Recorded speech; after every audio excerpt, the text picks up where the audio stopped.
Tá chegando o Aloysio Andrade, que toda sexta nos honra com a sua visita. Seja bem-vindo, bom dia. Abrindo a porta da sexta, final de semana, né, Eduardo? Alegria encontrar com você, Fernanda, Camila. Deixar um grande abraço para os ouvintes, para os internautas e lembrar que hoje é o Dia Internacional da Solidariedade. Solidariedade, Eduardo, diferente da amizade, diferente do que a gente chama de companheirismo, é a disponibilidade para ajudar o desconhecido. Ei. E tem 3 formas.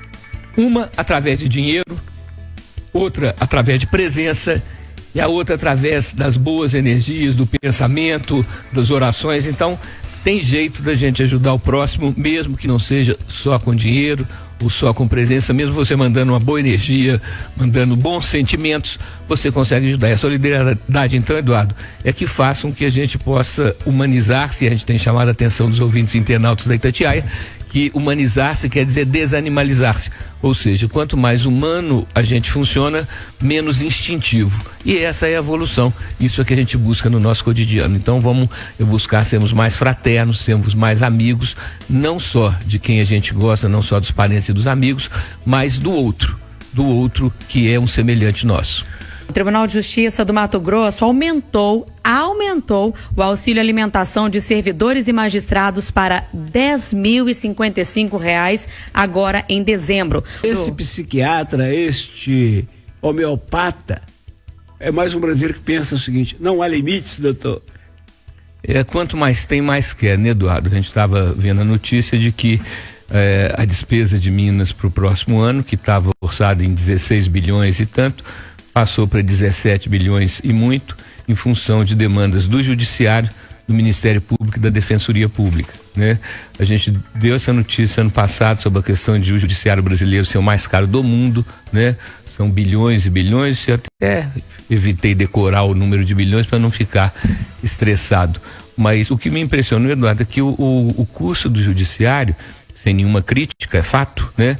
Tem 85% do seu custo com o pagamento de pessoal. 85%, porque tem muita coisa que você gasta, matéria-prima, que você gasta uma série de outras, mas 15% é gasto com papel, com computador, com preservação dos equipamentos, 85% é para juízes, promotores, né, desembargadores, funcionários, né?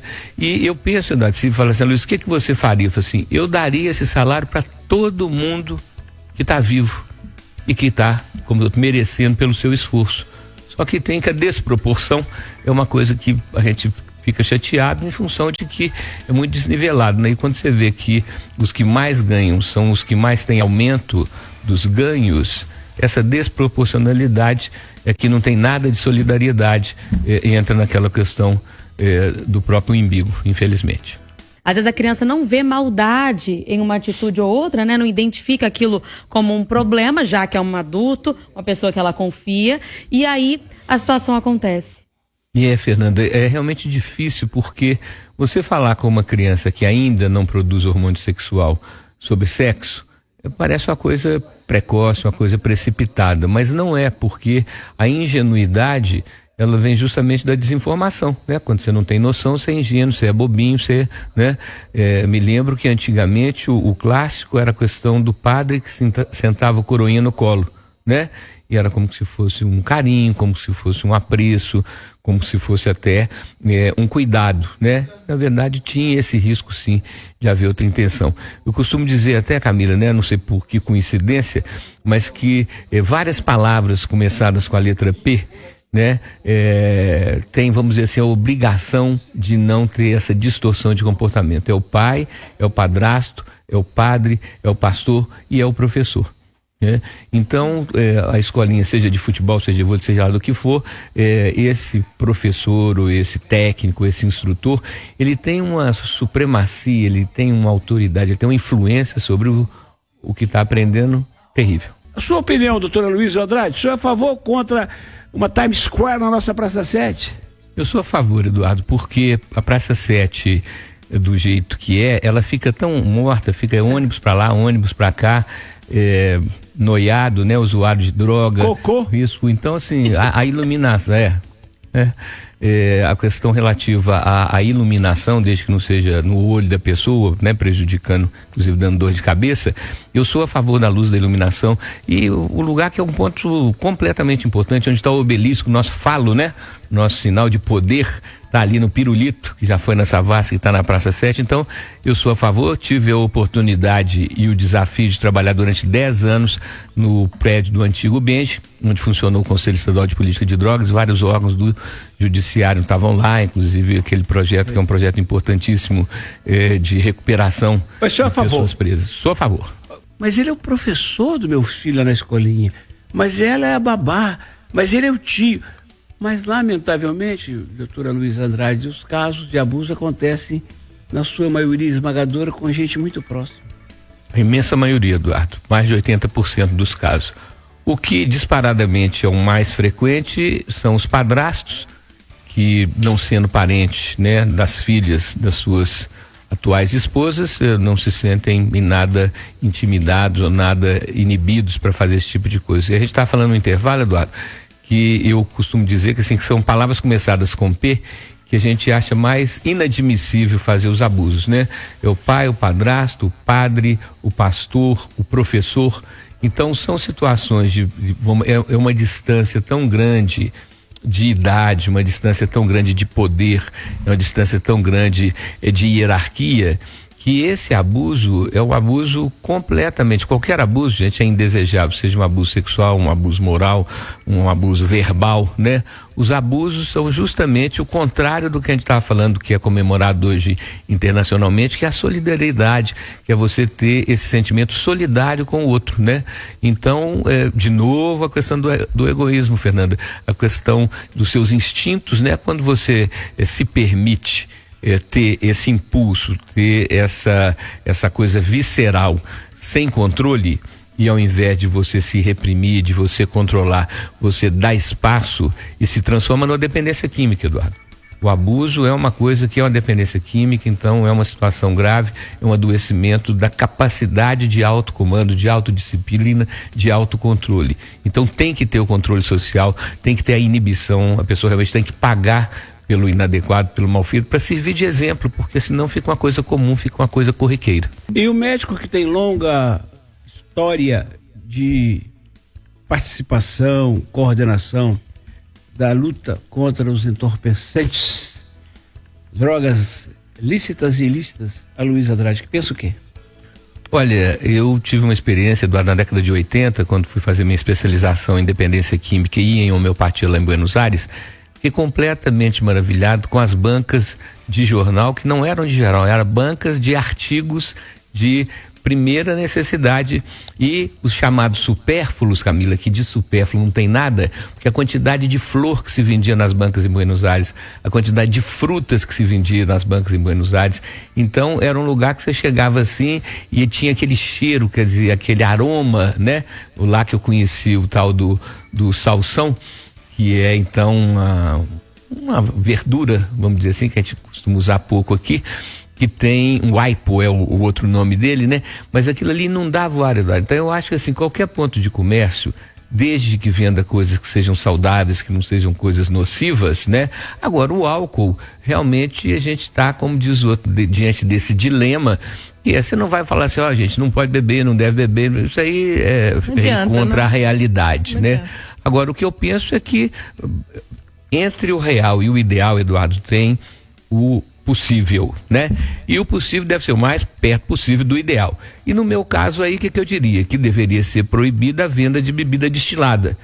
O álcool destilado, cachaça, gin, uísque, conhaque, etc., tem em torno de 40% de graus Gay-Lussac, ou seja, 40% de álcool puro. Então, se você pega 100 ml de cachaça, 100 mililitros, 40 mililitros, 40 ml, são de álcool puro, desse álcool de limpar a casa. Que isso? Então, e no caso da cerveja, vai de 4, as que tem muito, tem 8, né? É mais ou menos 1/10. Então, a venda de bebidas, eu acho que devia ser cerveja, entendeu? Porque senão você fala, aí vinho vai para 13, já complica. Vender uma cerveja com álcool e sem álcool, acho que é importante isso, gente. Os comércios terem a cerveja com álcool e terem a cerveja sem álcool também, porque a maioria só tem cerveja com álcool. A palavra-chave da vida é equilíbrio, né, doutor? Ô, Tiago, meu querido companheiro da internet, aqui da rádio, abre seus olhos, viu? Você viu o teor da cachaça? 10h36. Você viu o Thiago? Tiago, meu pupilo, meu filho. Ele não era daquela largura, não, Ele não Camila. era, e ele tinha cabelo, Eduardo. Olha o que o tempo fez com ele. Meu Deus do A céu. primeira característica de quem tá bebendo destilado pra mais é ficar com o oi de japonês. Mas é. Ah, achei que não era perder o cabelo. Não adianta pedir pra abrir o oi que não tem jeito. Pois é. Saudades, viu, Camila? Onde você tá? Maravilhosa. Não fala em saudade não, minha filha. Não, eu choro de novo, viu? Tem o João falando 10 aqui anos depois, também. Camila, quer dizer que foi marcante mesmo. Oi. né? Você Nossa. fazia muita bagunça aqui, doutor. Era bom. Mas a voz, né, doutora Luísa, é uma coisa que quando a pessoa gosta e se acostuma a escutar ali, ela não perde, né? Na hora que a Camila fala, tenho certeza que uma galera fala, uai, conheça essa voz. Veja bem, Fernanda, a voz, ela tem a mesma característica das impressões digitais. Olha. É individualizada. É única, né? então. Pode até parecer, mas igual não tem. E a medicina antroposófica fala que faz uma comparação completamente interessante, que eu achei assim esquisita primeiro, depois eu falei, faz sentido.